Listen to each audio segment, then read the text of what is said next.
Light bill माफ झालेला शेतकरी हे काय तुमच्या बाजून येईल का? लाडक्या बहिणीच्या खात्यावरती भाऊबीज आली, ही लाडकी बहीण तुमच्या बाजून येईल का? पोलीस पाटलाचं मानधन वाढवलं 8,500 पोलीस पाटील आणि त्यांचे नातेवाईक तुमच्या बाजून येतील का? कोतवालाला तुम्ही 1 रुपयाची वाढ दिली नाही, 7,500 रुपये पहिल्यांदा वाढवलं, नंतर 10% वाढवलं.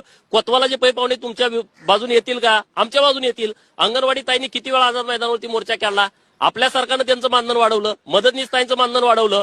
रोजगार सेवक डोकं आपटून दमले, त्यांना काहीच नव्हतं, 8,000 रुपयाचं मानधन चालू केलं आपल्या सरकारनं. शिक्षण सेवक जिथं आमची गरीबाची मुलं शिकतायत त्यांचं मानधन वाढवलं. कंत्राटी ग्रामसेवक एखादा नाही, हा विषय खूप मोठा आहे. ओबीसी पूर्ण ताकदीनं या सरकारबरोबर राहिलाय, पूर्ण क्षमतेनं.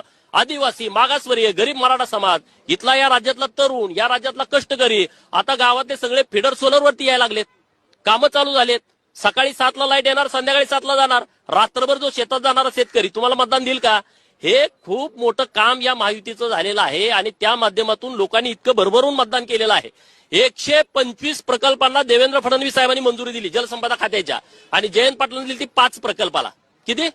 5 प्रकल्पाला. माहिती घ्या तुम्ही, 2.5 वर्षामध्ये 5 प्रकल्पाला पाण्याच्या मंजुरी दिली. जयंत पाटील जलसंपदा मंत्री असताना आणि माझा नेता देवाभाऊ असताना 125. आता ती लोक मतं कोणाला देतील? नाना पटोलेला ती लोक मतं देतील, शरद पवारांना ती लोक इथं उद्धव ठाकरेंना फेसबुकवर बसून देतील का?